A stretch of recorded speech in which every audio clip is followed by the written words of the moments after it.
E muito boa noite, senhoras e senhores, meninos e meninas, ladies and gentlemen. Sejam todos muito bem-vindos e Facas, muitíssimo obrigado pelo follow aí pra gente. E é isso aí, hoje, novamente aqui, nesta quarta-feira maravilhosa, com o nosso índice remissivo, o programa aqui do Aleatoriamente que vai falar sobre e com mestres sobre aventuras deles e as perspectivas deles nesse sentido. Hoje comigo tá aqui o Dungeon. Nossa, está como Mago Necromante o seu nome, Dungeon. E olha só que maravilha. É, Olha a falha do Strummer. ele é um pouquinho mais magro que eu, só um Ele é pouquinho. só um pouquinho mais magro que você. Aí E tem mais cabelo. a falha do Strummer aqui. Olha só que triste. Né? Então a gente tem que arrumar aqui essas coisas. A gente vai arrumar live para a gente resolver esse processo. Ao vivo. É ao vivo, ó. É, muito bom, muito bom. A gente vai ver com a coisa, a gente acertar esse overlay para o overlay sem nome, infelizmente, que nós vamos ter que fazer esse processo, que nós aqui, a gente ajusta na hora aqui. Vai ficar sem nome hoje, infelizmente. Peço desculpas ao Dungeon Grande Facas. Tudo tranquilinho com você? Bom, senhoras e senhores, meninas, novamente. E aí, Dungeon? Tudo bem com você? Como está essa noite linda? E aí, como estamos nesta quarta-feira? What a week, né? É, for the week. É, o Dungeon virou um personagem de livro. Você viu ali em cima aqui do nosso processo? Bom, vamos começando isso da maneira mais linda possível. Dungeon Master Gear. Contatos primordiais. Conta pra gente um pouquinho dessa aventura. Como que foi que surgiu essa ideia e esse geral ali pra gente. Bom, o começo do começo, né? Porque tem toda uma etapa nessa minha mente caótica. Eu sou fã de Tormenta lá do começão, né? Livrinho vermelho Sistema que veio na 50, né? original. Isso. Sistema original, brasileiro, todo em português, não precisava ficar caçando tradução, tinha ali, Dragão Brasil. Então você vai acompanhando a construção do lore, Holy Avenger, e um romance aqui, um conto ali, então eu sempre fui consumindo isso daí.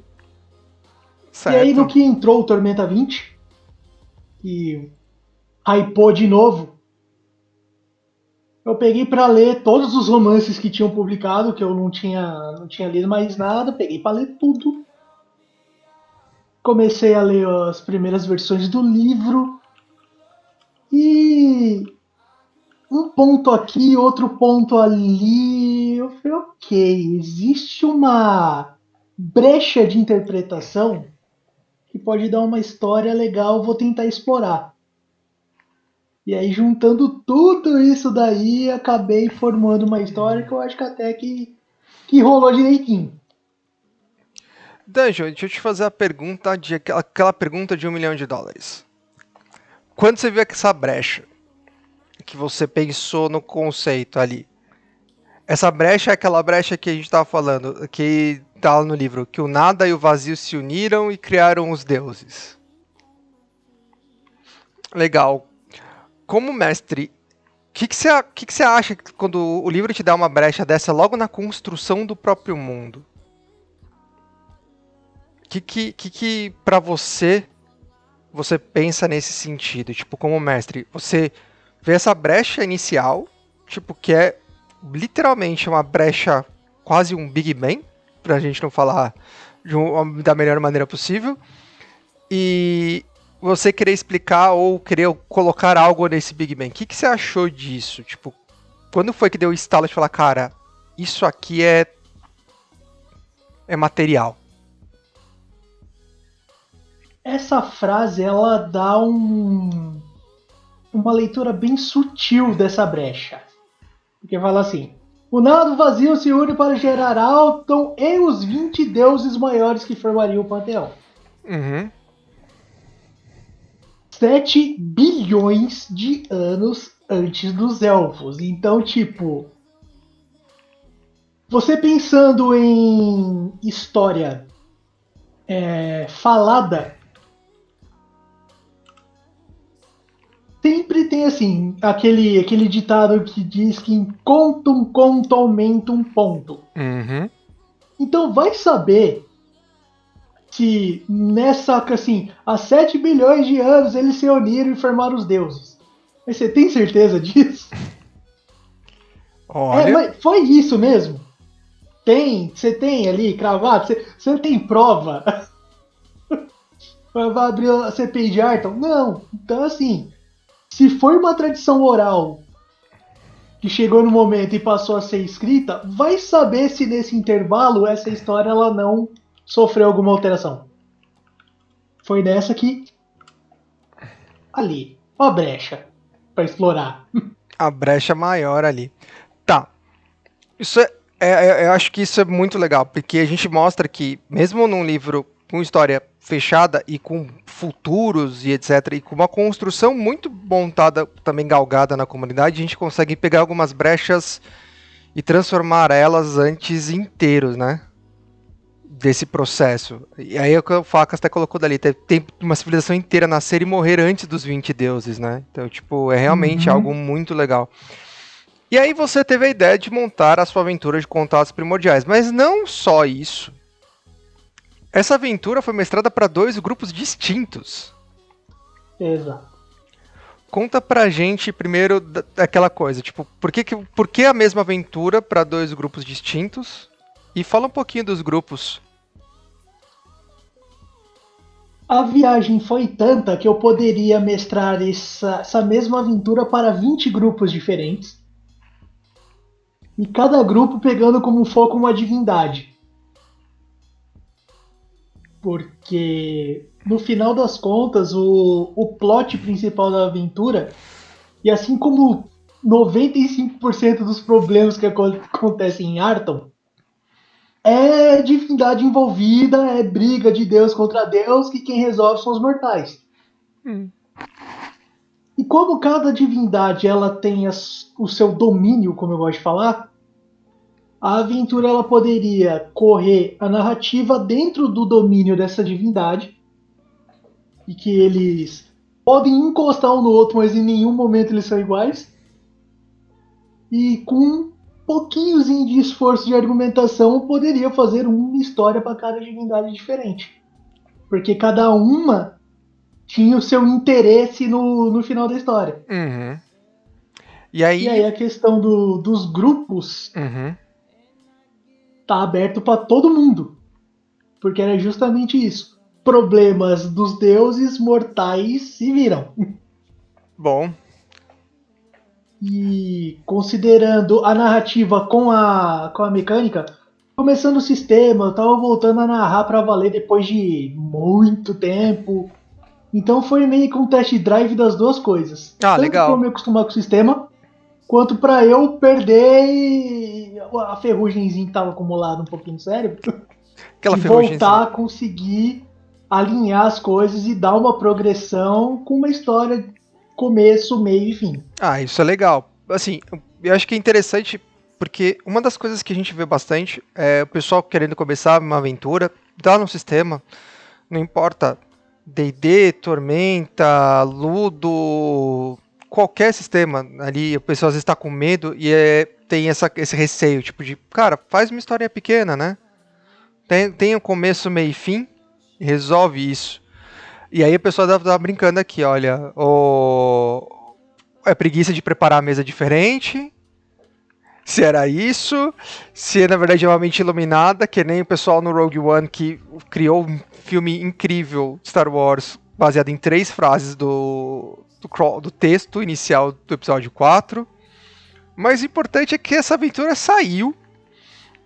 E aí você estava falando que o foco, às vezes, de mudar de divindade, assim, então vamos partir um pouco para a história, para a linha geral de história, vamos dizer assim, já que é a mesma história para os 2 grupos, e aí questões diferentes, mas vamos partir para a linha geral da história ali, no caso do Contatos. Como é que foi? Qual que é essa linha ali, para a gente poder dar uma guia também para quem está querendo aprender a mestrar, querer tá mestrando, já também faz tempo às vezes, mas para dar um outro olhar diferente nisso. Como foi essa guia que você criou e onde você achou que eram vamos dizer assim, os galhos que vão falar, né? Esse aqui vou passar só para um grupo, ou isso aqui vou passar para outro. Eu consegui dar um andamento na narrativa do jeito que eu queria por toda a leitura prévia que eu tive do lore do cenário. Então eu peguei muito dos livros que eu tinha acabado de ler. Principalmente Adeus no Labirinto. Não é spoiler porque já faz tempo, então quem não leu toma vergonha na cara e vai procurar pra ler que o livro é bom. Caralho. Deusa no Labirinto, por sinal, você tinha que ter lido antes de começar a ler Tormenta 20. São tanto Deusa no Labirinto quanto a Flecha de Fogo. São dois livros que você tinha que ler antes de começar a ler o Tormenta 20, né? Isso. Deusa no Labirinto, de forma geral, conta sobre a queda de Tauron, o antigo líder do Panteão, o deus da força, dos Minotauros, e a ascensão de Aharadak, que é a divindade da tormenta. Que é o grande inimigo do cenário, né? Isso. E sempre, em toda a história de Arton, Deus cai, Deus acende, Deus desaparece, Deus aparece. Então toda essa rotatividade no Panteão também ajuda a construir histórias baseadas no Panteão. Então eu já tinha toda essa licença poética do sistema para enfiar o que eu queria no meio. O que é até mesmo uma mecânica do próprio sistema, que qualquer criatura pode se tornar uma divindade, desde que ela tenha muitos seguidores. Isso está no sistema, estava nos livros originais, inclusive. Na principal, no TRPG, né, no antigo Tormenta RPG, que é a grande versão antes do T20, você tinha ali até no conteúdo, se não me engano, dos clérigos ali do panteão mesmo, e das divindades semideuses, eu acho que eu não lembro se era divindade semideuses, acho que é de D&D, mas o suplemento referente a clérigos e paladinos e tudo mais, ele tinha a mecânica. Você precisa ter quantos seguidores para você se tornar um deus menor, tantos seguidores para, né, fazer o seguinte. Tanto que na Deusa no Labirinto, uma das personagens principais, a Gwen, ela se tornou a deusa menor da liberdade. E aí, o interessante da narrativa do livro foi toda a construção narrativa para você entender como um ser comum ascende a uma divindade. Menor a princípio, mas ela pode chegar num nível maior. Vide Arsenal. Um humano que começou a ganhar poder até que ele desafiou um deus no jogo dele e ganhou. Mas dá licença aí que agora o lugar é meu. Agora esse lugar é meu. A ascensão que vale é Arsenal. É a ascensão da divisão da maioria dos fãs de Tormenta. Eu concordo com o Facas que pra mim a ascensão que vale é realmente Arsenal. Entendo a ascensão do Aharadak até por um conceito de história, porque Arton tem essas questões muito claras, né? Tipo, os elfos, o deus dos elfos, a deusa dos elfos, no caso Glórien, tipo, ela é espizinhada, e o pessoal brinca, você jogar com elfo em Arton é basicamente você jogar com uma sub-raça, não com uma raça, né? Então, vale menos que Goblin. A subida do Thor na Flecha de Fogo faz todo sentido porque eles estavam montando o cenário. Finalmente cumpre cima das profecias iniciais ali do livrinho de 50 páginas da Dragão 50, né? Então você vai, a Flecha de Fogo acontece e leva Thor embora, mas ele acende. E na Flecha de Fogo também uma frase que eu achei espetacular no livro, porque falava de Ragnar, o deus da morte e dos goblinoides. Sim. E essa mesma jogada de palavras foi meio que eu utilizei para criar minha campanha. Porque uma interpretação errada de uma frase gerou todo um reflexo que foi continuando. Então não é que Ragnar era o deus da morte e dos goblinoides. Ele era o deus da morte dos goblinoides. E aí que tá. E eu acho que isso Então, é o uma ponto, né? letra mudou completamente o contexto do negócio inteiro. E o que eu gostei, assim, nesse sentido do que você tá falando, é muito assim. Às vezes a pessoa não tem o conhecimento prévio, tá? Mas, eu acho que para certos tipos de cenário, se você tiver um conhecimento prévio, você consegue enriquecer a sua aventura. Porque, por exemplo, se você não leu, você pegou só. Você leu só, tipo, por cima, que tinha os deuses caíram. No próprio livro do T20 não comenta tanto, muito bem dessa questão da ascensão, da queda e tudo mais. Mas você sabe que tem os romances, tem aquilo. Mas você consegue pegar alguma coisa numa wiki da vida assim e ler, pelo menos ter uma noção. E na hora que você faz esse jogo, mesmo que você não tenha um conhecimento tão amplo do sistema, você consegue montar alguma coisa. Só que se você tiver um conhecimento mais amplo, você amplia isso de uma maneira incrível. Então eu acho que esse é o ponto, né? Ele não é mandatório, que nem o Mago Necromante falou exatamente a frase. Conhecimento prévio de cenário não é mandatório, mas que ele enriquece, que ele adiciona para você muita coisa, eu acho que é nesse importante. E cara, e os grupos? Como foi formar esses grupos ali? Bom, os grupos foram formados de forma aleatória, pegando o ensejo do nome do canal. Porque assim, eu convidei pessoas que eu queria jogar.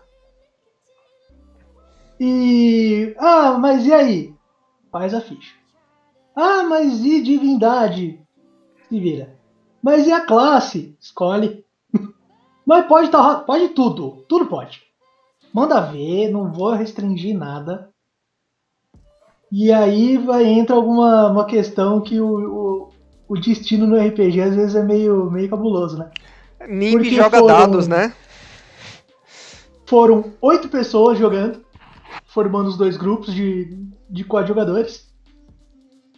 E os grupos ficaram completamente diferentes, mas entre os grupos tinha um encaixe absurdo. A sinergia ficou boa, né, no final das contas ali. Deu tudo certíssimo, cada um com sua característica. E no final das contas, um grupo ficou mais puxado para RP e o outro um pouco mais puxado para porrada. Mas isso não quer dizer que era um grupo hack and slash. Tinha bastante RP também. Só que a hora que você vê assim a mecânica funcionar daquele jeito, ok, o sistema tá legal e eu tô conseguindo levar o jogo, era na hora do combate. Na hora que entrava um combate, todo mundo destruía, E aí mas foi muito louco. eu vou te fazer uma pergunta com relação a isso. O que você sentiu do combate, da mecânica de combate, comparando os grupos? Nesse sentido, aí pode ser que eu possa te colocar numa enrascada, porque eu sei que tem pessoas que estavam nos grupos aqui, mas Manda enfim, ver. manda ver.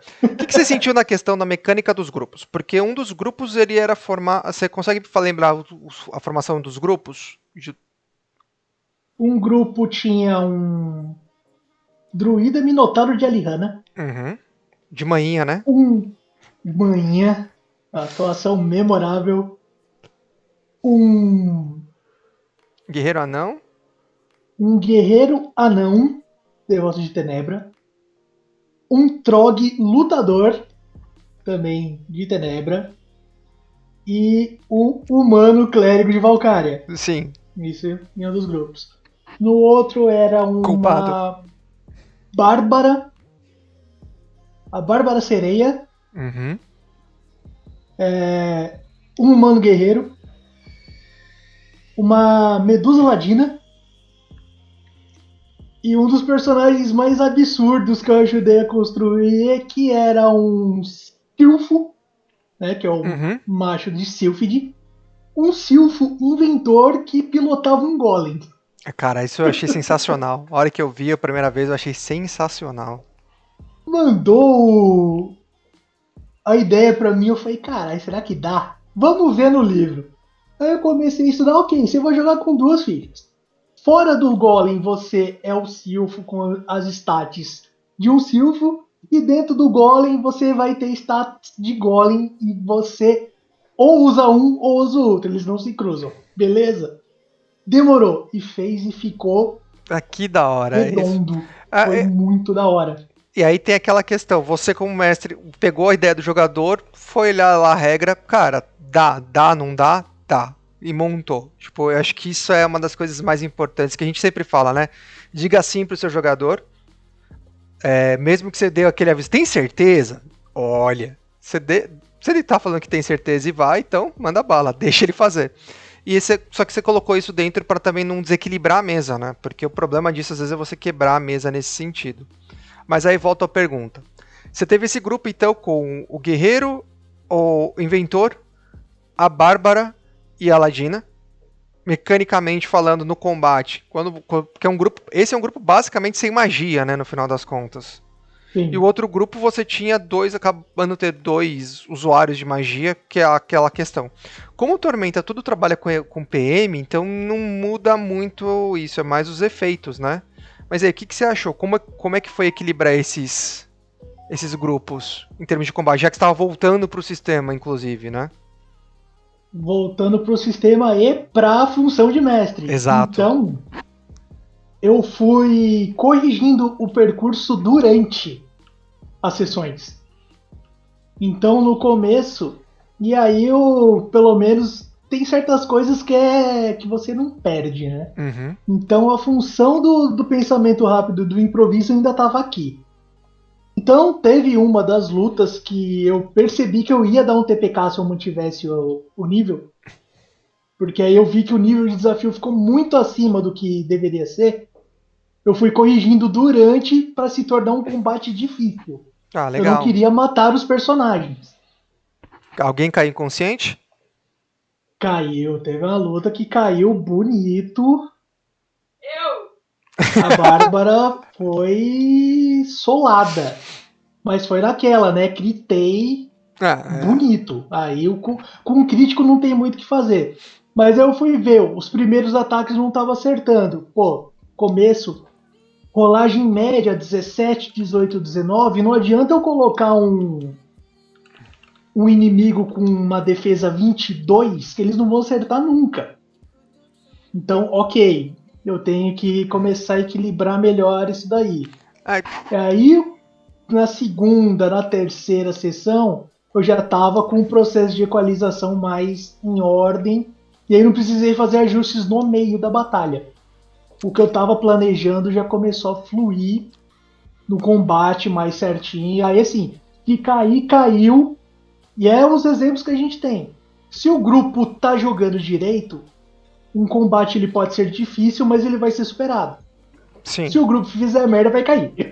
É Bom, aquela coisa assim, TPK nem sempre a culpa é do mestre. Eu falo isso como mestre e como jogador.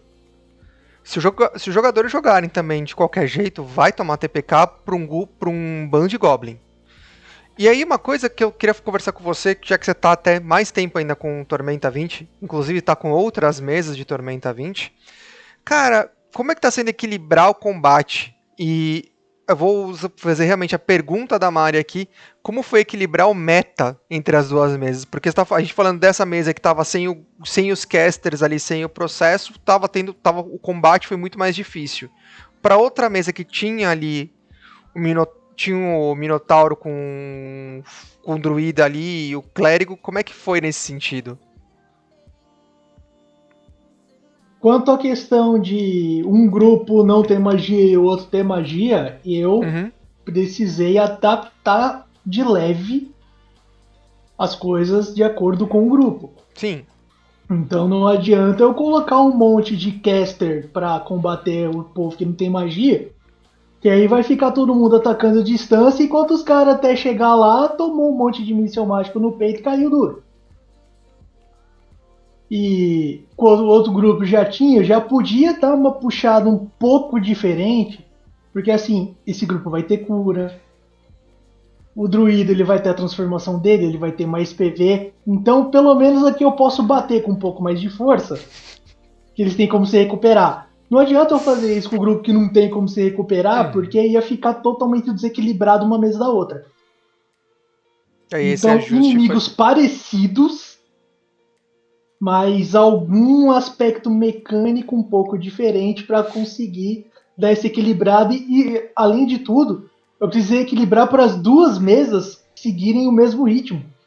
que eu não podia acelerar muito a outra, porque senão ia ficar completamente oposta à história, ia perder um pouco Desse dessa sentido. questão do universo em movimento, porque a proposta era os dois grupos agindo simultaneamente em Arton, Ah, legal.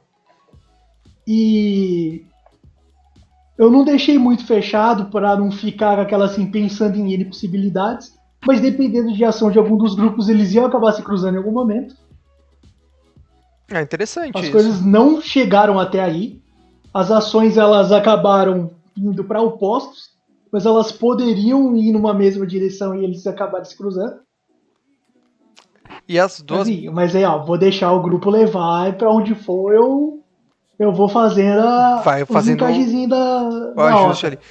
E as duas mesas foram streamadas em dois canais, né? Que a gente tava falando aí. Foi streamada uma no Contos Lúdicos, né?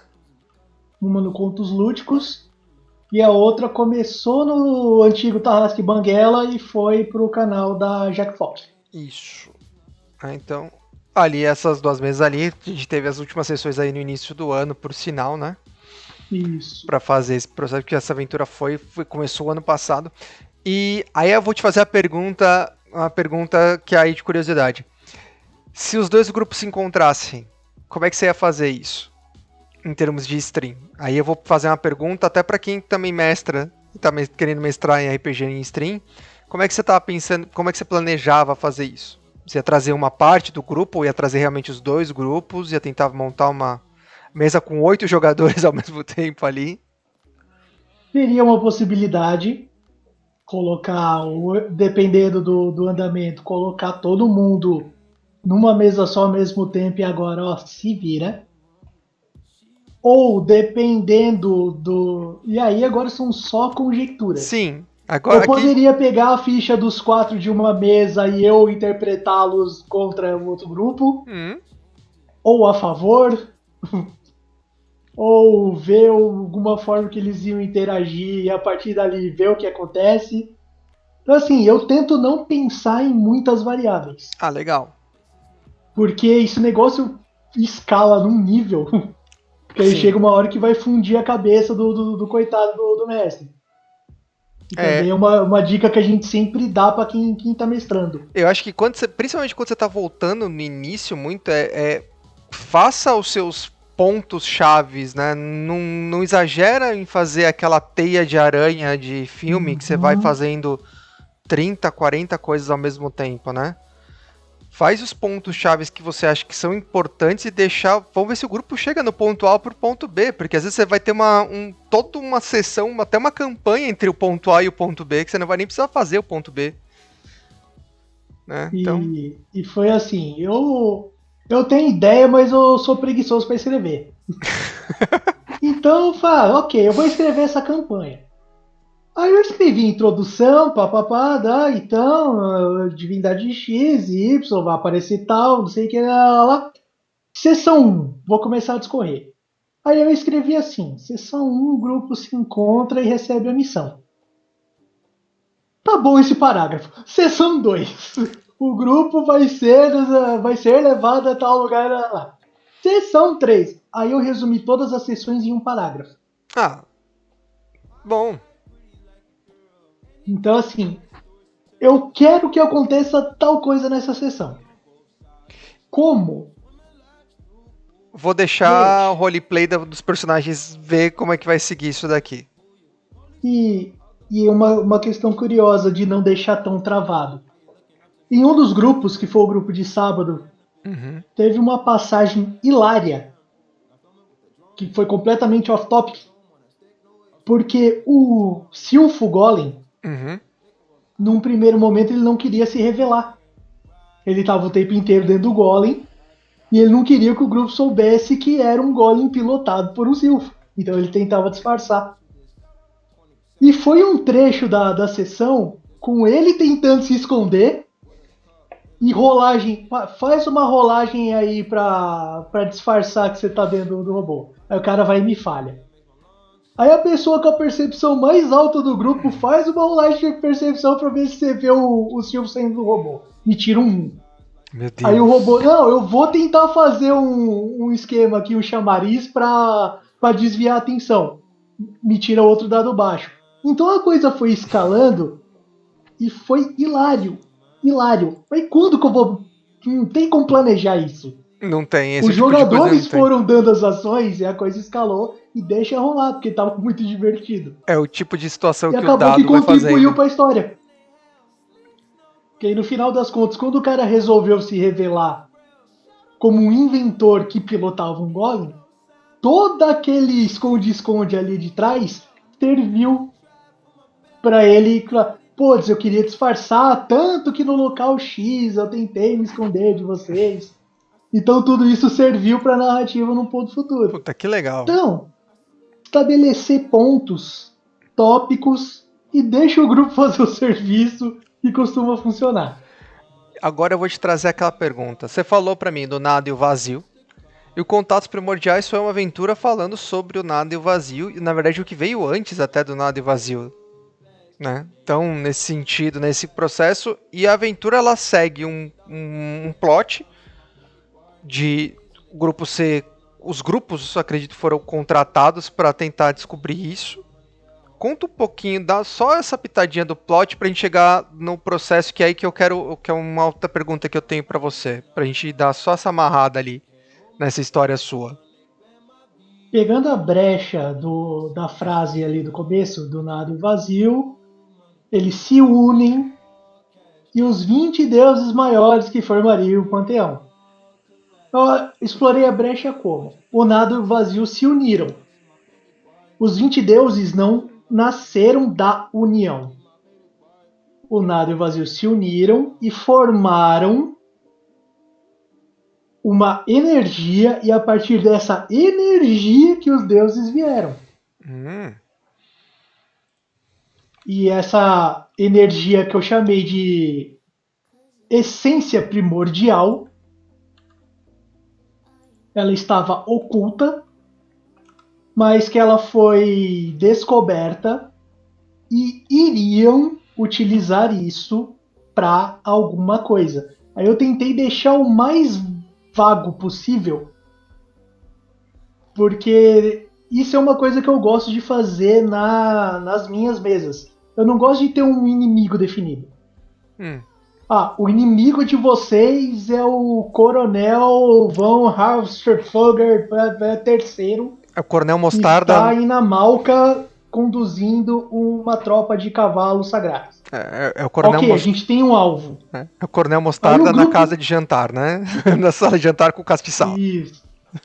Porque eu acho que aí o grupo ele foca muito no alvo e perde um pouco os arredores. Explorar um pouco mais outras coisas. Porque é meio que automático. Se eu sei quem eu preciso ir atrás, eu vou reunir os recursos que eu preciso para ir atrás e eu vou chegar nele e vou derrotar ele. Ah, e aí eu vou te fazer uma pergunta que eu gostei na aventura, que estava nessa sua aventura, que é essa questão da exploração. Hoje eu tenho visto que o foco de exploração em várias das mesas, pelo menos assim, algumas das mesas que eu acompanho, não todas, tá? Ele dá uma esquecida no foco da exploração da RPG, né? De você deixar os personagens explorarem o mundo. Ok, você pode dar um norte pro personagem. Cara, talvez você tenha que ir pra lá atrás de um pergaminho. Ou no caso, ó, você vai ser contratado para ir para tal lugar para ver essa questão aqui dos deuses, né? Essa energia aqui que criou os deuses, a gente precisa entender o que é isso. Então, e você deixar isso aberto, por um lado, é muito bom pro mestre, porque até pode ser que durante as sessões os jogadores, tipo, deem ideias sobre aquilo de ser uma coisa totalmente ali, você fala, cara, nunca pensei nisso e puta, vai ser isso, né? Ou e aí aquele velho truque de mestre, estava tudo sempre preparado aqui das minhas anotações, né? Ou porque se você fecha muito e dá o alvo, acho que é muito isso. O pessoal hoje esquece do momento de exploração e vai só pro momento de combate em combate, né? Fica só nessa E coisa. fica assim, quem é o próximo inimigo até eu chegar no chefão. Tem aventuras que valem a pena você fazer. Se você tem uma Sim. aventura que tem o conceito dela é esse, né? É, vou colocar em um sentido um pouco menor, mas a mesa que você tá mestrando no canal do Duck, né, então Tormenta Uga, ela é mais ou menos nesse sentido, cara, ela é o conceito, vocês têm uma base, vocês têm um inimigo e vocês vão de inimigo em inimigo. Pode ser que no final disso tudo tenha uma puta história envolvendo toda essa questão? Pode. Ninguém tá falando que não. Mas a mesa, ela foi planejada dessa maneira. Fala, gente, a mesa é Isso. assim, né? Então vai ser isso. Tipo, cara, é Badunt pra gente chegar, o cara vai dar a missão, vocês vão cumprir a missão e é isso, né? Então o foco é nesse sentido. Mas uma coisa interessante do Contatos foi que a abertura de, cara, vocês sabem que vocês têm que chegar lá. Como vocês vão fazer? Tipo, explorem, se virem, procurem, façam isso dessa maneira, né? Que eu acho que isso é muito legal e eu acho que isso falta às vezes em algumas mesas. Eu sinto pelo menos falta em algumas mesas de ver mais a questão da exploração, não só também da história pela história, pela história e pelo roleplay, porque isso às vezes tem hora que pesa, a mesa parece que não Sim. anda, não sai do lugar. Você pode ter roleplays maravilhosos, mas a mesa não sai do lugar. E aí, depois não, as coisas seguem em frente, tocam e você consegue dar essa sequência, né? E isso daí também vai muito do estilo de quem mestra, porque tem mestre que gosta do roleplay, não importa se vão ficar 45 minutos discutindo qual é a função da pétala de rosa na poção que vai acordar o anão que caiu no poço ali atrás. E tem outros que já gostam de dar aquela. Eu Acelerada tento para combate. alternar pra. Que isso também é algo que eu acho que reflete nos jogadores. Você deixa calmo. De repente se dá aquela acelerada, o jogador dá aquela assustada, nossa, vamos! Então eu gosto muito dessas oscilações bruscas. O equilíbrio. Porque o jogador ele entra na frequência do jogo. E aí é Pra não uma, ficar nem muito flat, nem muito atropelo. Vamos rushar dungeon, meu. aí é aquela velha história. Você tem que sentir também o grupo que você tá, né? Como mestre, você tem que olhar para aquele grupo, olhar assim, pô, essa história que eu tenho aqui, ela é uma história que ela vai envolver mais exploração, vai ter um pouco de roleplay, vai ter os combates, porque a gente fala, ok, temos jogos sem combate nenhum, né? Temos sistemas que, na verdade, combate é a última coisa que você quer fazer. Storyteller, por exemplo, é aquela velha história, por mais que você possa jogar de lobisomem, que combate no lobisomem ainda é legal, é chato para um caramba para jogar combate em Storyteller. Né? Né? Quem tá aqui sabe, que conhece o sistema, sabe, porque é aquele balde de D10 contra outro balde de D10 para você ver quem tirou mais ali e descontar ainda as coisas. Então, às vezes é chato. E tem jogo que você não vai resolver a coisa na pancada ou no combate que o jogo propõe, né? Porque às vezes não é nem um combate, é um flerte. Jogo tipo Monster High é um jogo que você tá num colégio de monstros e você, na verdade, tá ali é a escola do dia a dia, então muda isso. Mas você Uhum. tem que equilibrar também com os grupos. E aí a questão que eu te faço é, os grupos que você sentiu, porque você falou que um tava mais focado no roleplay e o outro tava mais focado, às vezes até mais na mecânica. Como que você sentiu esse equilíbrio ali pra você? Você conseguiu colocar nesse sentido? O processo do pessoal encaixou com o que você conseguiu fazer de dar o grau e de reduzir e tudo mais? Você sentiu que os jogadores tiveram um bom aceite com isso? Em um dos grupos teve um combate e 7 inimigos a mais. Um combate e sete Um níveis. grupo teve um grupo teve um combate que o outro não teve. E desses todos os combates foram mais 7 inimigos em relação ao outro grupo. Isso daí Caraca, eu contei. caraca. Justamente pela função do grupo. Como um tava com roleplay mais direto e estavam resolvendo muita coisa na mecânica assim, ser direto na porrada. Hum. Mas, pô, se o grupo não é de dar porrada à torta e à direito, pra que eu vou ficar enfiando combate? Ah, legal. Pude tirar um dos combates que não eram tão relevantes. O outro grupo funcionava muito bem na hora que o bicho pegava. Então eu posso colocar um pouco mais de combate. Aí teve um combate extra e dos outros tinha um inimigo ou outro a mais ali. Que interessante isso. Porque o grupo dava me respondendo dessa forma E aí eu me senti confortável de colocar. Se eu visse que o grupo começou muito bem de porrada, mas aí começou a ir mais pro lado do roleplay, eu ia tirar um pouco. E do outro lado a mesma coisa. Começou muito no roleplay, mas se a galera apetitasse de querer bater em tudo, eu ia colocar mais coisas pra eles bater. Acho justo, acho que esse equilíbrio você tem, é muito delicado. Mas aí a gente vai, vamos pela história então. O grupo foi chamado, cada grupo foi chamado por uma pessoa específica, por um NPC que você criou, né? Isso. E eles também estavam no mesmo lugar ou não? Eles começaram na mesma cidade, no mesmo local, ou não? Você colocou eles em pontos distintos do mapa do reinado? Ah, eles começaram cada um no seu lugar, Tá. fazendo qualquer coisa. Uhum. E aí começam a entrar as induções de narração. Porque não Aí adianta que. simplesmente você falar, você tem que ir ali em tal lugar pra pegar quest. Uhum. Não quero ir, foda-se. Então É, eu precisei dar o porquê de ir até lá. Então, eu apresentei o porquê, que é algo que fez o grupo ir até lá. Então todos dos dois grupos tinham um contato específico, um parente, um tutor, alguém conhecido que repassou a missão. Eu legal. não posso ir, você vai no meu lugar. E isso foi algo que, na definição da sessão zero, eu falei: criem os seus backgrounds. Vocês podem estar em qualquer lugar de Arton, mas criem tendo uma ligação. Essa ligação pode ser quem vocês quiserem, o background de vocês. Mas a partir disso, gerou a forma de ir até o lugar que estava especificado.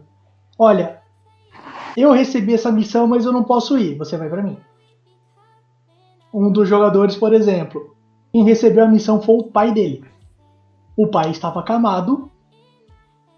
Então, toma, meu filho, você vai cumprir essa missão no meu lugar e trazer honra para a nossa família. Ele foi. O outro foi porque o tutor passou essa missão como uma prova. Assim, ok, eu te treinei e agora você vai mostrar o resultado desses treinamentos. Você vai executar essa missão para mim.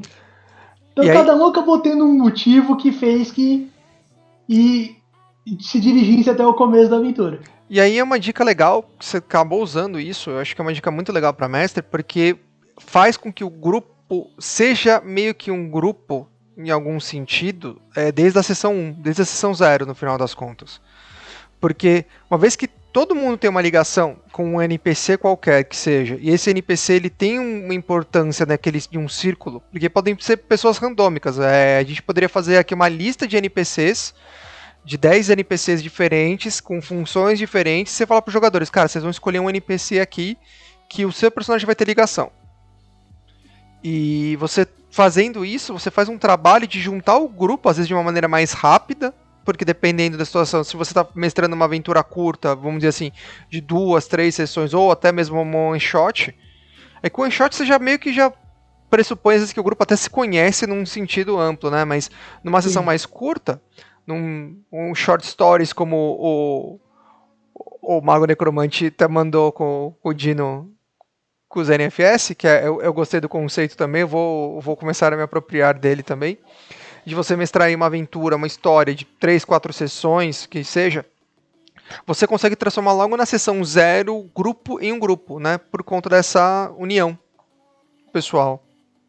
Isso é bem É, legal. foi uma das coisas que eu fiquei meio assim, putz, eu não tô planejando a porrada de sessão, não é pra ser a campanha gigante. Então se eu ficar cozinhando muito no começo da história, ela pode se arrastar num jeito que vai tirar um pouco a empolgação. Uhum. É uma história curta, então eu vou precisar dar uma acelerada no começo, até porque a história ela precisa ser explicada. Porque um primeiro momento, ok, me mandaram pra lá, mas eu vou fazer porque eu não preciso me envolver direito com essa merda. Exato. E foi uma das coisas que eu esperei.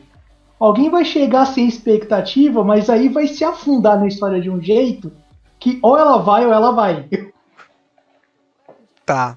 E aí, onde você teve algum jogador que falou assim, tipo, né, não quero participar disso, mas ok, vou, e aí você percebe que, tipo, entrou o personagem, na verdade, não é nem o jogador, né, é mais o personagem. O personagem. Os jogadores todos estavam querendo entrar na história, a gente sempre fala isso, né, tenta montar uma mesa com quem você sabe que quer jogar.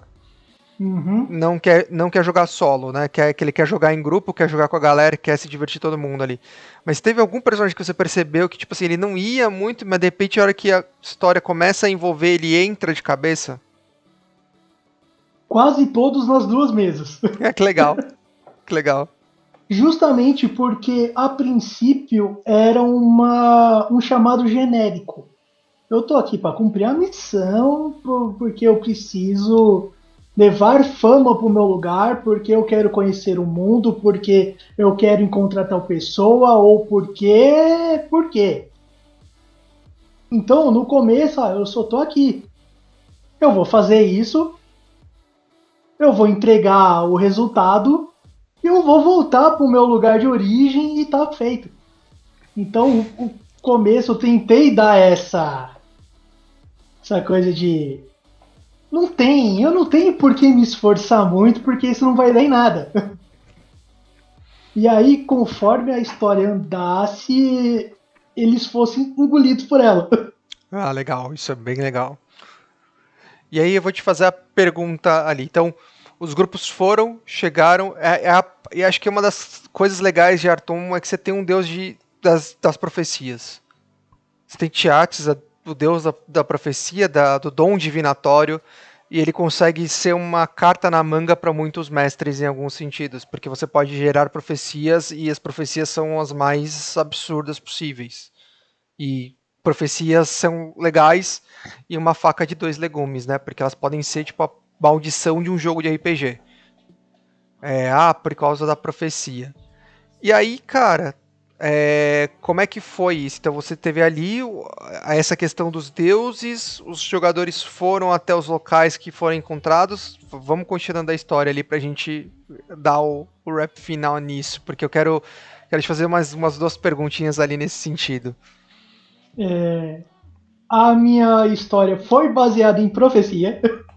Sim, mas é isso que eu tô falando. É legal porque você tem uma profecia mas ela não foi uma profecia tipo The Chosen One. E eu acho que isso é o Isso. grande detalhe. Quando você tem uma profecia The Chosen One num RPG, você dá uma zoada. É a questão do alvo, do É, foco, aí fica tudo muito linear. exato.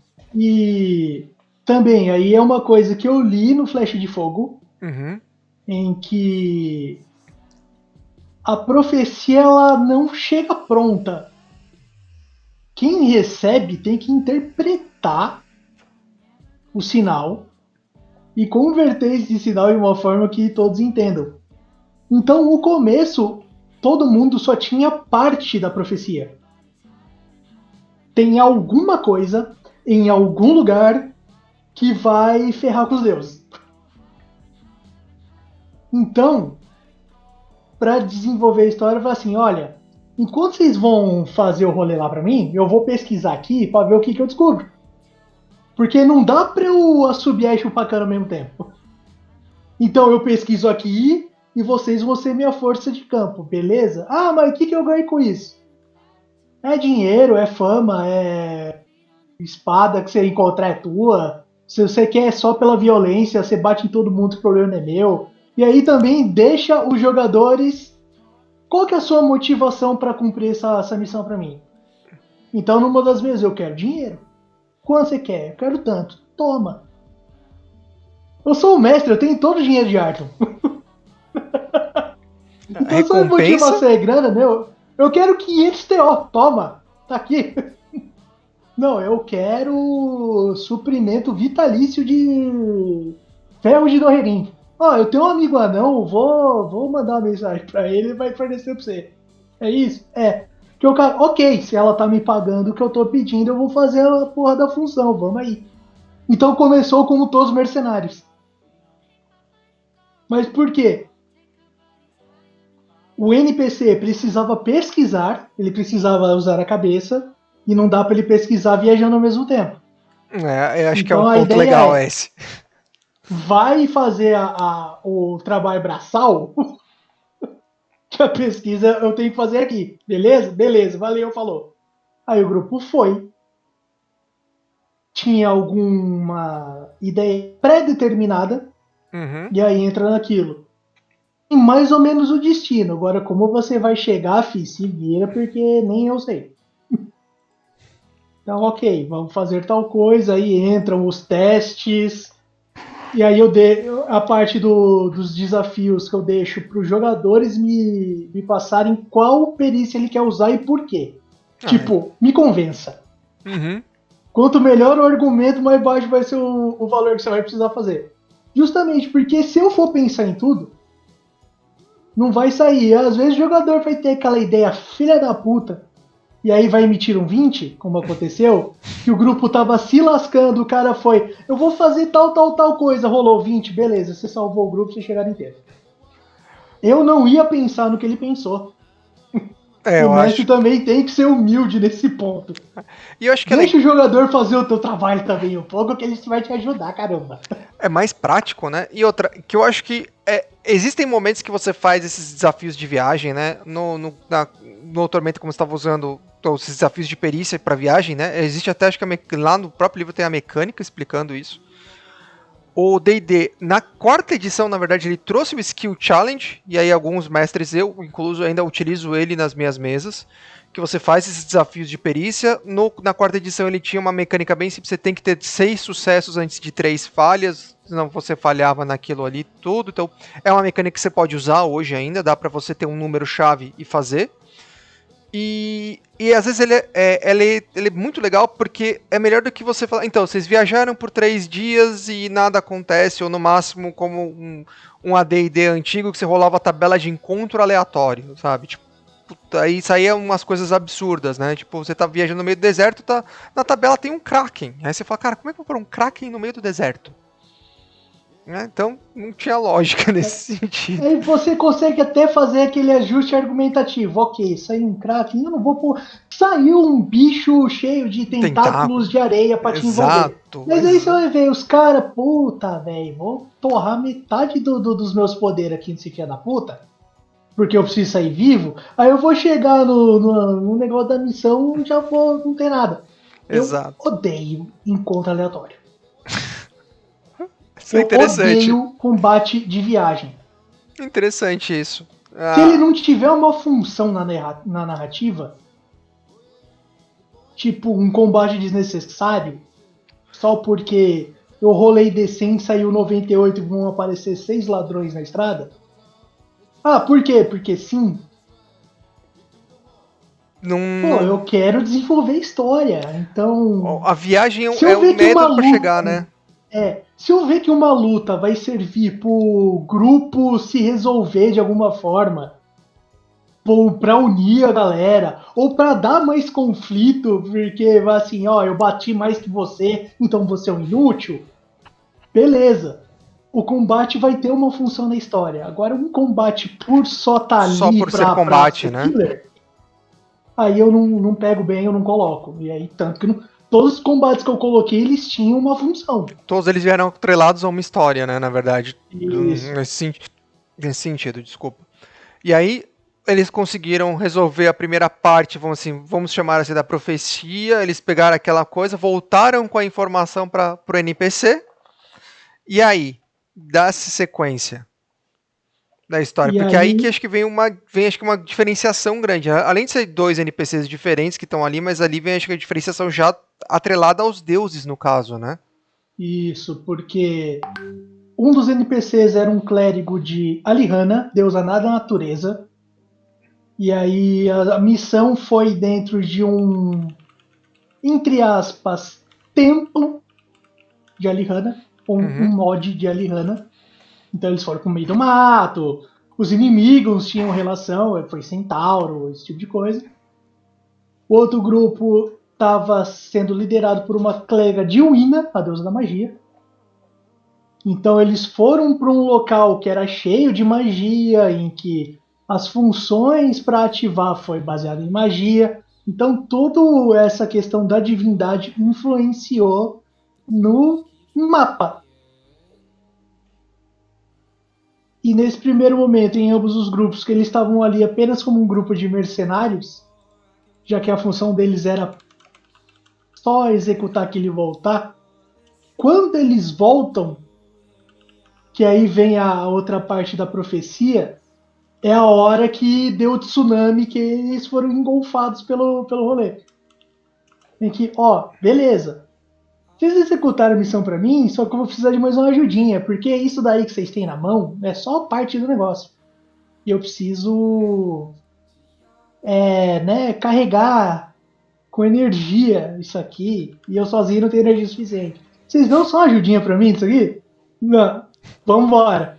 Aí o grupo vai, ajuda no ritual, o ritual dá errado, e é aí que eles sofrem ameaças de uma divindade. A divindade fala diretamente com todos. E os caras veem, cara, tem Deus no meio, então tô ferrado, vou ter que resolver isso, senão já era. E, Deixou de ser um grupo de mercenário para ser aquele grupo que resolve ou fudeu pra todo mundo. Já mudou um pouco o enfoque. E eu consegui sentir essa diferença nos dois grupos. que E na legal. hora que eu fiz essa questão dos deuses aparecerem, tipo, agora vocês estão ferrados, Aí a pergunta lá, foi o mesmo Deus pros dois ou não? Você pôs deuses diferentes? foram diferentes. O grupo de Alihanna, eles tiveram contato com o Megalock, Ah, o oposto direto. sim. E o grupo de Wina teve contato com Rinin. Então a magia com a trapaça e a natureza e o monstro. Eles conflitaram. Também foi uma forma que eu achei para servir Na narrativa. de choque. Uhum. Ok, eu estou fazendo uma missão que envolve a Alihanna. Se Megalock apareceu com a divindade rival direta, é porque ele está muito incomodando o que eu estou fazendo. Ferrou. E você não vai querer ter o Deus dos monstros contra você. Olha aí, pessoal, Olha a raid. ZNFS! Essa raid maravilhosa com este grupo de 23 milhões de pessoas. Muito obrigado! Estamos aqui hoje com Dungeon Master Gear fazendo o índice remissivo, onde a gente conversa com mestres sobre algumas aventuras e dicas para mestres e jogadores também. Gente, fiquem em paz, entrem e sejam todos muito bem-vindos. Então, Aí, galera, valeu pela raid, hein? valeu demais pela raid, gente. Opa, Felipe Luiz, muito obrigado pelo follow. Gente, vamos lá, Dungeon. Então você coloca já um deus oposto logo de cara pra isso, porque, meu, você não vai querer ter nem o deus dos monstros com um grupo e nem o deus do caos com outro grupo sendo seu rival, né? Então, aí era a forma que eu vi para envolver o grupo, para deixar de ser um grupo que está executando tarefa, para ser um grupo que precisa resolver um problema. Deixou de ser um grupo de mercenário para virar meio que um grupo de heróis, entre aspas. Que, né, daquela, sempre tem os tons de cinza, ninguém é um herói de fato, sempre tem um podrinho aqui ou ali que dá aquela graça na situação. Tem que ser, E né? aí, na hora que eles viram que o bicho pegou pro lado deles, tá, mas e aí, o que a gente faz? Porque eu ainda tava deixando tudo muito vago. Uhum. Ok, só tem uma pessoa que é capaz de responder.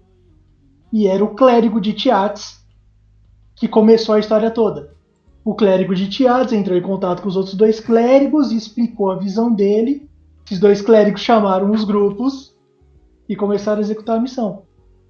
E aí, depois do choque, que ainda mais não basta só o grupo ter tido contato com uma divindade oposta, o clérigo teve um contato com a divindade oposta. Então os próprios clérigos dos NPCs estavam mais em choque do que a galera do grupo. Legal. Então eu tentei utilizar o NPC para dar ainda mais a sensação de urgência, de desequilíbrio. Faz aquele Então reforço. o clérigo de Alihanna ficou. Era um cara relativamente calmo, o cara ficou louco, saiu chutando tudo, foi embora para falar com o clérigo. A clériga de Wina ficou catatônica e perdeu os poderes por um tempo. Ela ficou meio. O que aconteceu aqui? Eu proferi o ritual profano. Então, aí eu tirei os NPCs um pouco da jogada, que eles seriam meio que os testes de ferro, e entreguei na mão do grupo para resolver de vez. Que aí acho que você fez uma grande jogada. Além de ter jogado aquela a divindade oposta que os caras fizeram o trabalho, ou seja, tem um deus oposto inimigo que tá bravo com os jogadores nesse sentido. Você tira o porto de segurança de NPC, mas você ainda dá o choque em cima deles, né? Então, ou seja, eles dão aquele efeito. É o momento que você retira isso do jogador e dá mais ainda do senso de urgência nos personagens, né? Nos jogadores e nos personagens em si. E eu acho que isso é uma dica que é muito válida para todo mundo quando você tá percebendo que às vezes o grupo precisa ter um choque, é meio que tirar o porto seguro deles. Mas não tirar por simplesmente, não, veio um ladrão e meteu uma faca no cara. Não, porque esses caras eles ainda podem voltar, eles podem ser reestruturados, podem se recuperar. Mas você tirar o porto seguro nesse sentido é às vezes aquele clérigo que os caras sempre voltam naquela cidade que cura eles, de repente não tá mais lá. E faz 5 dias que ninguém viu o clérigo, né? Então tem esse sentido. Você dá um choque nos caras, tira o porto e dá urgência pro pessoal. Mas. E aí, nesse esquema que eu joguei entre aspas, a responsabilidade de resolver pro grupo, aí foi a hora que a galera, bom, beleza, toma aí, ou a gente resolve, então vai, o que precisa fazer? Então, expliquei o que era profecia, Uhum. e também mais um elemento de choque, a profecia, o clérigo de Tiates, para ter a revelação, ele ficou cego. Que foi meio que uma imposição. Você quer entender o passado ou você quer ver o futuro? Só que é pesado demais para você. Alguma coisa vai acontecer. Eu quero entender o passado. Ele conta isso para os jogadores justamente para dar o choque também. Então, assim, eu abri mão da minha visão para entender esta merda que está acontecendo agora. Cara, Então, entende vocês quão fazem importante é favor, me dá isso, ajuda né? aí. Entendam quão importante é isso, né? Ter aquela situação que um NPC importante perde algo que fala, cara, eu tô perdendo isso para dar para vocês e vocês vão ter que resolver isso aqui. Então dá mais ainda a questão da urgência, você dá aquela adrenalina, aquele adrenaline rush na pessoa, né? Da urgência, cara. E isso aqui, se der zica, vocês sabem que o bagulho vai ser feio. E não basta tudo isso, eu tentei fazer as coisas escalarem muito rápido nesse Uhum. momento, porque foi um ritual que deu errado, o, o contato deles ficando meio zorreta Desabilitado. nas ideias, Uhum. o outro contato que perdeu a visão que precisava de resposta e se ferrou com isso, o local onde eles teriam que ir era em território inimigo, com tempo curto. Então eu tentei deixar as coisas mais caóticas possível. Justamente para deixar o grupo pilhado. Vamos, que não sei. Só vamos. A gente pensa no caminho que vai fazer, mas a gente precisa chegar primeiro. Então, isso aí eu fiquei bem satisfeito com a resposta do grupo. Ah, isso é Dos legal. grupos, dos Dos dois. grupos, né? O que a gente tá falando aqui é É, muita questão de a gente tá mestrando aventura, a mesma aventura, diferentes aspectos apenas, para dois grupos que eles poderiam ter se encontrado. Inclusive, nesse acho que talvez no momento de seria o mais esse era o encontro, momento que eu achei que eles iam se encontrar. na hora que os dois fossem atrás do mesmo clérigo para poder pegar as respostas com eles. Interessante. E aí, por questões de decisões do grupo, eles não se encontraram, mas ambos grupos falaram com o mesmo clérigo, ambos os grupos tiveram problemas com os seus contatos, e ambos os grupos entraram na pilha e tipo, vamos resolver esta merda. Ah, isso é muito Porque, legal. né, vai mexer com divindade, fi. Nós é quem? É só um bando de mortal sem vergonha. Vamos aí para resolver. E foram. E aí teve todo a correria no meio do caminho que eles precisavam entrar no território purista, que era o local onde eles precisavam acessar. Uhum. E num primeiro momento eu dei a entender que era só uma caverna e depois eles se viram num outro plano. E nesse plano os grupos eram não só mais meros mortais, mas semideuses, porque eles começaram a ter correr sem se cansar, deslocamento na velocidade da luz, Mas, orientação espacial. Cada um começou ali cambaleando um pouquinho, mas depois que se acostumaram, os sentidos se expandiram completamente. Então também eu fiz o grupo experimentar, ok, vocês não são mais só meros mortais. isso é legal. Agora E aí aquela vocês coisa estão num plano que traz o melhor de vocês. foi uma questão de. Você usou muito isso numa questão de narrativa, na verdade, né? Nem tanto de ficha nesse sentido, que eu acho que isso é É, uma coisa legal de colocar, porque com a questão da narrativa, você mostrar isso pros personagens, apesar da ficha deles não ser uma ficha, sei lá, de nível 20, de nível altíssimo, você dá essa sensação pra eles, é um jeito de você mostrar isso narrativamente, e isso encaixa na história e dá um motivo até porque por que abre aspas esses caras conseguiriam lutar com o que vem ali pra frente, né? Então você tem isso narrativamente você monta isso, mas mecanicamente você pode manter as coisas no mesmo estado que não vai ter o efeito tão problemático assim. eu quis fugir da parte mecânica. Para não ter que também ficar. Eu sabia que era momentâneo, então também não ia fazer sentido fazer toda uma movimentação para alterar coisa na ficha, Pra depois para ter que depois tirar. voltar tudo ao que era antes, sendo que era só por um momento, só para a galera se sentir mais poderosa. Uhum. Era um recurso psicológico. Vocês estão fazendo algo que deuses não conseguem. Que uma das coisas também, aquelas pinceladas de informação que você dá para fazer a justificativa para o grupo, era que esse local em que vocês vão acessar, deuses não conseguem entrar. Achei muito legal isso. Só mortais conseguem abrir esse lugar. Por isso que todos os deuses estão tão malucos atrás disso. Porque eles não conseguem. Então, alguma divindade vai conseguir contato com alguém que vai reunir os recursos necessários para abrir este local e ter acesso. E o que está dentro desse local é poderoso o suficiente para criar ou destruir deuses.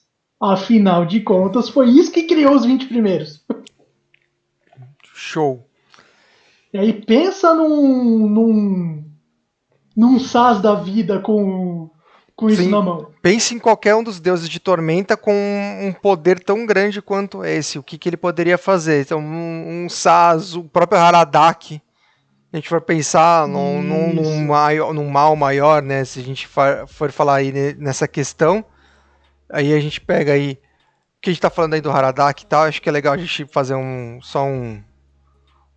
detalhezinho aqui, né? Que o Haradak aqui, pra galera ver. Aí a gente tem aqui a Wina, no caso, né?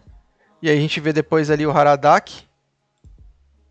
Opa, e o Haradak ali, né? Então, tipo, imagina essa criatura que é um deus, basicamente o deus da tormenta, deus da tormenta em si, com algo tão poderoso nesse sentido. E aí, Tanjo, E, que eu ia te fazer aquela pergunta de US$ 1 milhão. hum, Você depois foi colocar esse combate final, então que alguém tinha que proteger aquilo. Alguém estava atrás também daquilo. Foi algum desses deuses ou não? então, é, eu tenho um certo problema com o autor fantástico, que eu não vou falar o nome, de fazer as coisas escalarem. E aí, na hora de ser aquele combate que você fala, puta que pariu, mano, agora vai fritar tudo. Aí ser um combate michuruquinha e tipo, puta que bosta. Então eu fiquei com isso. Tá, eu tô escalando as coisas num nível meio grande demais. São deuses envolvidos, os principais deuses que estão se envolvendo no rolê. Eu preciso colocar um inimigo à altura. Justo. Aí, opa, temos mais uma brecha. Deuses que caem podem voltar de uma forma ou de outra. Uhum. E aí voltam os dois livros que também utilizei de base. A Flecha de Fogo, em que caiu Ragnar. Tá aqui em cima pra nós. Isso. E a Deusa do Labirinto, em que caiu Tauron.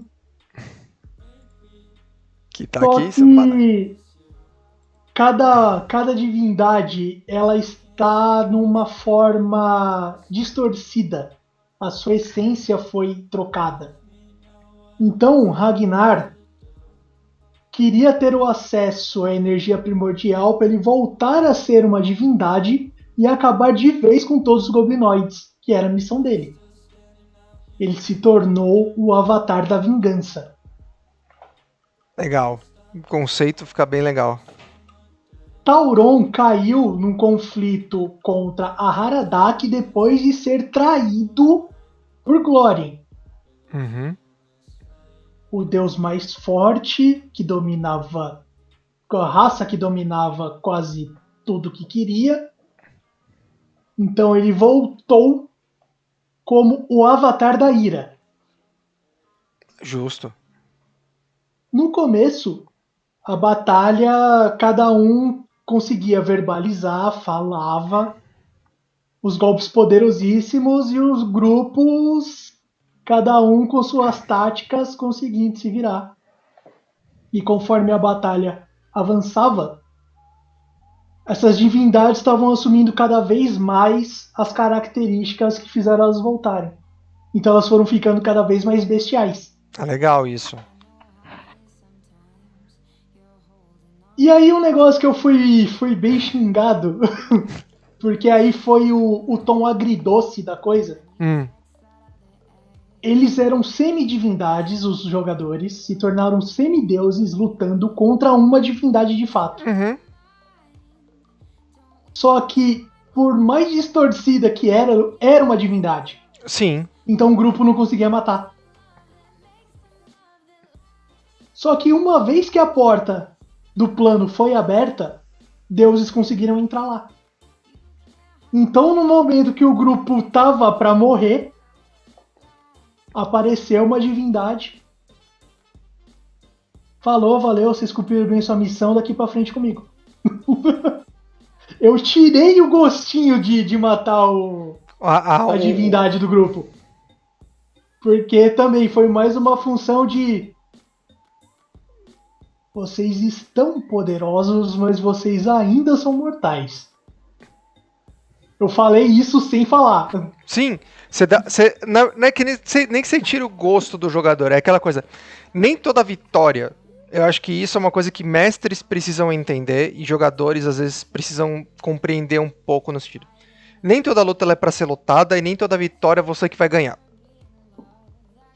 É a velha história assim, tipo, mestres, vocês têm que dar. Se você percebe que um combate ele tem um gatilho, se ele vai ter um gatilho, como nesse caso desses dois combates, o objetivo era que os jogadores chegassem no local, pelo visto, pensando pelo lado do mestre, né? Lutassem contra isso por um certo período de tempo que seja, ou até que ele reduzisse a criatura até alguns X pontos de vida e falasse, cara, daqui vocês não vão porque vocês não são personagens que são feitos para fazer isso. Vocês ainda não estão nesse nível, nesse sentido, né? Aquela coisa. Vocês não são personagens de nível épico, ou de nível 19, 20, que são personagens que são feitos, construídos e montados para lutarem nesse sentido, contra criaturas nesse porte. E são personagens de nível relativamente baixo. Se eu não me engano, acho que era 5 ou 7, não lembro agora. 7. Chegou na sessão final no 7º nível. 7º nível.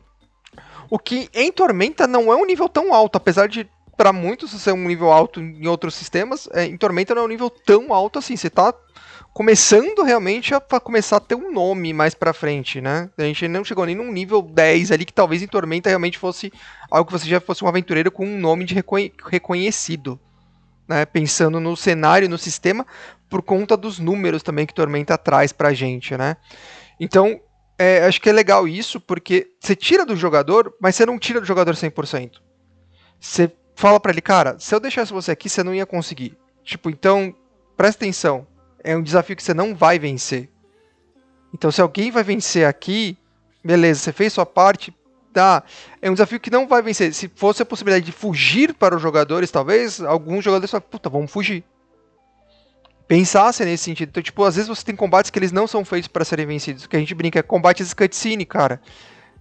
Você vai acontecer aquele combate na cutscene, vai acontecer na cutscene e vai ser real, né? Morreu na cutscene e você morre no jogo. Mas não tenha medo de fugir pra lutar depois de novo, ou pra fazer. Ou porque a falha, às vezes, também é um outro gancho de aventura. Um jogo que acaba num TPK, e a gente teve bastante nesses últimos tempos por aqui na Twitch, em alguns canais que a gente conhece da galera, ele é uma opção muito boa no sentido de você criar uma história por causa desse TPK. Então, se você tem a possibilidade de fuga muitas vezes, tipo, foge, tipo, não tem problema, lute, viva para lutar outro dia e tipo, e deixa essa falha acontecer porque nem todo mundo acerta 100% do tempo, nem mesmo nem mesmo personagens de RPG. E essas falhas são legais de você mestrar e legais de você também ter a possibilidade dos jogadores sentirem ela. Porque é aquela coisa que a gente tava falando. A aventura, ela começa, ela vai escalando, ela chegou num ponto de escalonamento, ok, cara, é daqui. Daqui não vai meio que passar porque já tava na última aventura até nesse sentido, né?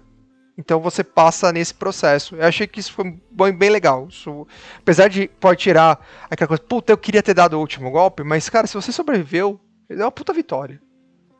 Então, foi mais ou menos por aí. E também foi satisfatório ver a reação da galera enquanto tava jogando.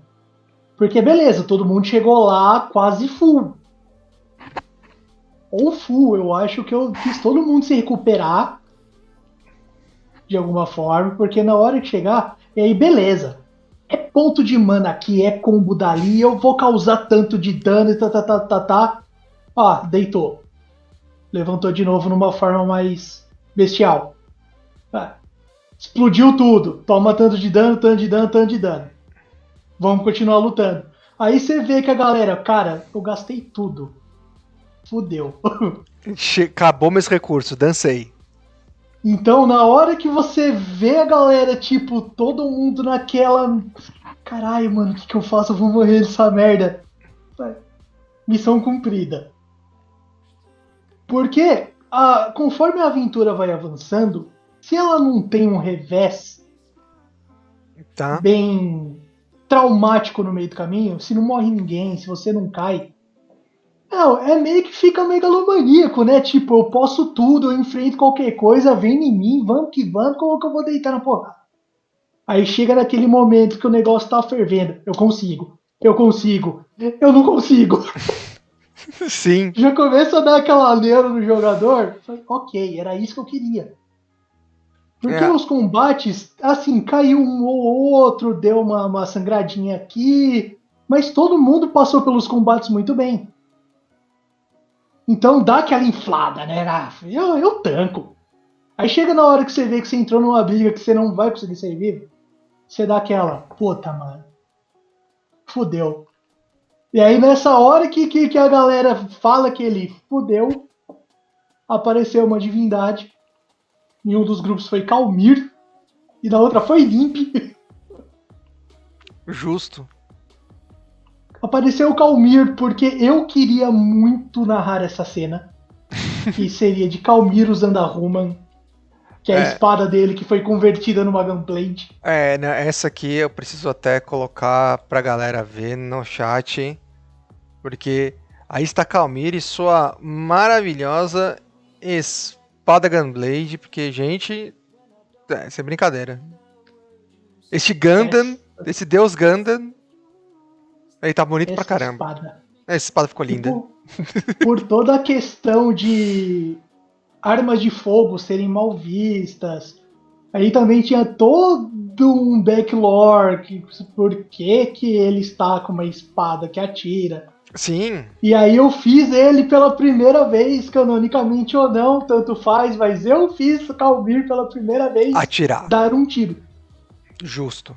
Então ele estava ali contra a manifestação de um deus todo corrompido. Só um deus pode matar outro deus. Eu tô aqui para isso e puf, ele puxou o gatilho. O detalhe é que essa frase consta nos livros da trilogia original de Tormenta, né? Nos livros de romance de Tormenta, eles falam que somente um deus pode matar outros deuses. Então, tipo, isso é legal porque você amarra, e é aquilo que a gente tava discutindo, né? O conhecimento prévio não é necessário, mas ele te aumenta. Ele aumenta o seu conteúdo e as suas coisas. Então, assim, se você tá jogando, tá com uma mesa que a pessoa conhece um pouco o sistema e você fala essa frase tá lá, tá no livro, tá escrito. Tanto que só pôde morrer um deus quando pegaram um outro deus ali, menor, literalmente o deus das espadas, se eu não me lembro se foi das espadas que o Orion utilizou para matar, né? Então é aquela coisa, tipo, isso é muito legal de você usar isso e mesclar mesmo, tipo, fundir isso nesse sentido. Tipo, não é obrigatório, mas se você conhece, dá um gostinho a mais. E se alguém conhece o sistema de junto ali, ou pelo menos o cenário, tem esse gostinho e fala, pô, puta, tá aí. É exatamente essa. Aí é um recurso narrativo extra. Então, ao mesmo tempo que eu mostrei pro grupo que, ok, vocês conseguem até certo ponto, e ok, e agora? Quem poderá nos defender? Eu! Aí apareceu uma divindade e terminou o serviço que eles começaram. Legal isso. E era isso. E o outro foi Nimb, que, para variar, foi um roleplay totalmente caótico da minha parte, né? Porque eu falo que eu sou devoto de Nimb pra vida, então se realizarem um censo em algum momento daqui até 2030 e baterem aqui e perguntarem minha religião, eu vou falar que eu sou de Nimb, né? Porque sim. Acho justo. E aí Nimb apareceu e resolveu o problema contra o Deus rolando um D20 e tirando um 1. Eu dei a entender que ele tirou um na rolagem e explodiu tudo. Mas o grupo ele se salvou do local e terminou a história. Cara, eu gostei muito, assim, de verdade disso, porque você trouxe uma coisa legal pra gente. E assim, eu vou te fazer duas perguntas. Meio que nosso horário a gente passou um pouquinho aqui, eu agradeço demais, né? Cara, a gente pode continuar ainda mais tempo. Mas eu tenho duas perguntas pra você. Uma, você pretende mestrar essa história de novo pra outro grupo? Você tem vontade de mestrar essa história pra outros grupos? Tenho. Tenho, porque como eu falei lá no começo, eu tentei construir de forma que cada divindade tem o seu ponto a seguir. Então tem pelo menos mais 18 aí pra Tem mais fazer. 18 ainda pra você brincar, né? E aí, eu vou abrir uma parênteses nessa primeira pergunta antes, porque até pra gente finalizar. Você pretende tentar forçar um pouco mais os grupos a se encontrarem da segunda vez? Ou você pretende mestrar para grupos separados, não a mesma aventura para dois grupos juntos de novo, como você fez dessa vez?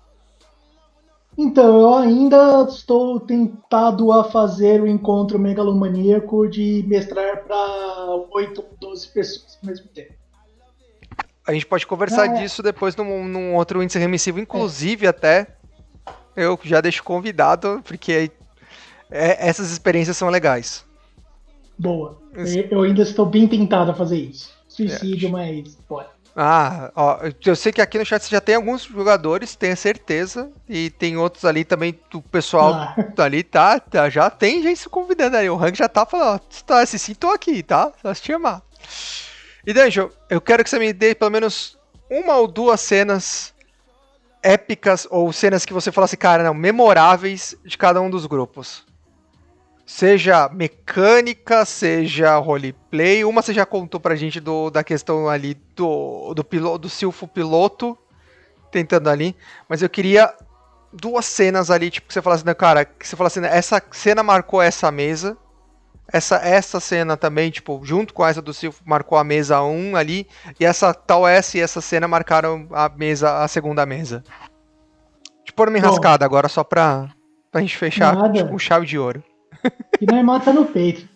Das duas mesas, os combates finais foram espetaculares. Mecanicamente falando, por roleplay. Galera, gostoso ver grupo agindo. Você faz isso, eu faço aquilo, e cada um potencializa uma coisa pro outro. Essa parte mecânica fluiu, foi uma delícia. E em questão de passagens, um dos grupos foi o 20 de Alihanna, foi quando todos se converteram a manhã, Manhã, grande manhã. que o Skill Challenge tava dando merda. O último teste do druida, vocês iam tomar uma bela da cacetada se falhasse no teste. O cara vai lá e me rola um 20. E aí Manhã. todo o roleplay que veio com este 20 Foi realmente foi incrível. absurdo. Uma das mesas, a parte hilária, foi o barril de cerveja, porque a sereia precisava de água potável constante para nadar. E aí, uma série de falhas dos testes gerou uma argumentação completamente insana que um barril de cerveja custou 300 tíbares de ouro e foi pago e acharam que foi barato. Meu Deus. Meu Deus. E tudo porque precisavam de um reservatório de água e não tinha. O taverneiro empurrou um barril de cerveja super faturado e ainda era mais barato porque o Silph Inventor já tinha falhado no outro teste que se ele fosse adaptar ia custar 3.000 peças de ouro. Meu Deus. É, iam fazer uma banheira pra sereia, né? Isso! Ah, é, a Maria colocou já. Ia fazer uma banheira pra custar 10k. Ficava uma banheira pra sereia. Sensacional. Tanjo, cara, muitíssimo obrigado. De verdade. Eu que agradeço. Tá. Pessoal, espero que vocês tenham gostado bastante aqui. O índice remissivo ele é mais curtinho mesmo. É um papo meio ali. E pra gente passar essas dicas. E, cara, dê seus recados, por favor. Tá mestrando onde? Tá jogando onde? Mande bala. Então vamos lá. Jogo quase todos os sábados no canal do Deduck 42. Uma delas eu mestro a Tormenta, que é o famoso Tormenta Uga. Se você quer ver um jogo de Tormenta em que o foco é tiro, porrada e bomba, é esse daí. Primeiro ou segundo sábado do mês, eu sempre me confundo com datas, então não me xinguem. Ou xinguem, fica à vontade. Estou jogando Pathfinder com este mestre aqui. Estou com um bárbaro inteligente e culto. Estou jogando Starfinder com um pilantra espacial. Também estou jogando às terças-feiras quinzenais SP4K com uma pilota que faz drift com uma Towner. Que mais? São muitas vezes. Você tem mesa Sem sexta. ser. Que dia é hoje? Hoje é quarta. Hoje é Sem ser quarta. amanhã, na próxima quinta, provavelmente eu começo uma mesa no Pontos Lúdicos de Ludosystem, que eu vou Da hora. mestrar. Playtest. Então vamos lá que eu vou mestrar uma versão de Kimetsu no Yaiba ou Demon Slayer, para quem conhece. Bom. As loucuras da minha cabeça e eu depois só me ferro para pôr em prática e vamos. E eu sou designer gráfico, então essa overlay bonitona que está aqui, Linda. identidade visual deste canal, de muitos outros, e overlays e tudo mais, só me procurar. DMG_RPG, Twitter ou Instagram e vamos que vamos. É isso aí. Eu acho que eu não esqueci nada, porque eu esqueço coisa. O Coração de Rubi? Nos NFS Coração de sexta-feira? Rubi, às sextas-feiras quinzenais. Memória não tá boa, é muita mesa. Isso porque ainda peguei mais duas hoje. Coração de Rubi, Jornada Heróica. Isso também pode ser tema, que é Eu acho uma que é legal. campanha pronta. Uhum. Estou mestrando uma campanha pronta, então, né? Mais um tópico diferente. Sextas-feiras quinzenais no canal do Diz NFS Sucumbalol. Tormenta dos Streamers. Então também só colar. Acho que agora foi tudo. Acho que agora acertou tudo aí. Cara, Danjo, de novo, muito obrigado. Né? A gente tem que fazer aqui, isso que depois me lembra, a gente tem que montar o comando overlay aqui, que é necessário colocar aleatoriamente. Tá? E sim, Danjo, valeu demais. Eu quero chamar você para outros bate-papos ali. De aventuras mesmo, o comando Esquilo já tem, ó. Então Eu depois. só tava vendo se tava funcionando. Ah, funciona. Aqui já deixamos o comando Esquilo preparado. Agora que já tá funcionando. É. Agora, no aleatoriamente, a gente vai ter sábado agora, às 2 da tarde, Torre Amaldiçoada. Então, vamos seguir a mesa principal aqui do canal, né? Pode ser que venham outras mesas aqui pro canal mais pra frente, quem sabe, a gente tá com uns outras coisas, mas temos outros projetinhos vindo. Quinta-feira que vem tem Aleatória Games, daqui, e com eu, Esquilo, Duck e Di jogando Divinidade. O caos reina nas pessoas, então a gente quer fazer uma playthrough porque o Di nunca jogou o jogo, então. E eu, Skill e o Duck, a gente precisa terminar o jogo uma hora, né? A gente começa o jogo, depois muda personagem, começa o jogo, muda personagem. Então a gente decidiu falar, vamos fazer via stream que ninguém vai poder fazer nada e vai seguir em frente.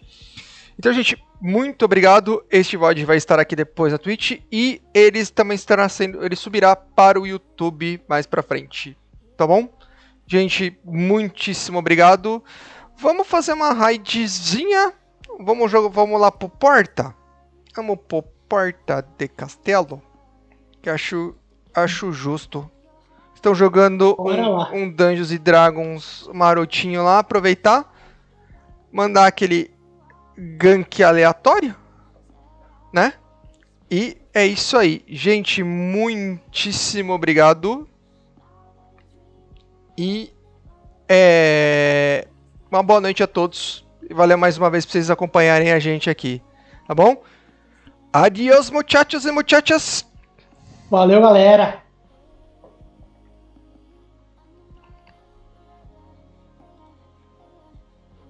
Aí. E foi. Foi.